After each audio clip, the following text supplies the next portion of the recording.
কেন্দ্রীয় ঘোষিত কর্মসূচিটি শেষ পর্যায়ে এসে যখন প্রেস ব্রিফিং হবে গণ অধিকার পরিষদের কেন্দ্রীয় কার্যালয়ের সামনে, ঠিক তখনই আপনারা দেখতে পাচ্ছেন যে সরকারের পেটুয়া বাহিনী, যেখানে আমরা স্পষ্ট ভিডিওতে দেখতে পাচ্ছি যে পুলিশ এবং আর্মি যেভাবে নুরুল হক নূরকে পিটাইছে, আওয়ামী ফ্যাসিস্টের আমলেও নূরকে এভাবে পিটানোর দুঃসাহস কেউ দেখাইতে পারে নাই।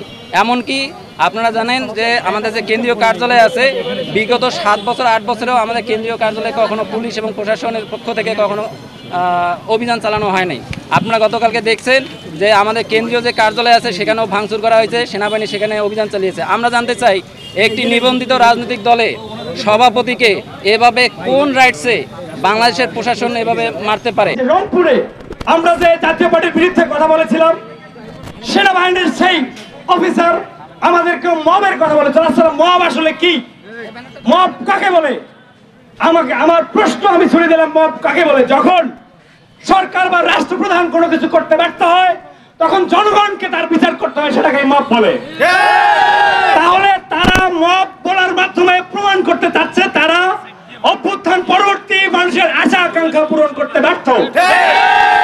বাংলাদেশের জনগণ মব সৃষ্টি করেছে বা করতেছে।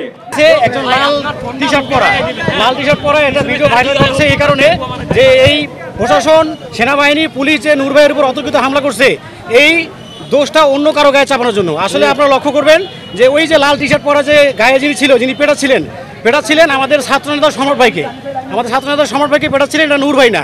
নূর ভাইকে সরাসরি পুলিশ এবং সেনাবাহিনী হামলা করছে, এটা আপনারা ভিডিওতে দেখতে পাচ্ছেন। আমরা আশা করি যেটা সত্য ঘটনা, সেনাবাহিনী পুলিশ যে নূর ভাইয়ের উপর হামলা করছে এই ভিডিওটা আপনারা প্রচার করবেন।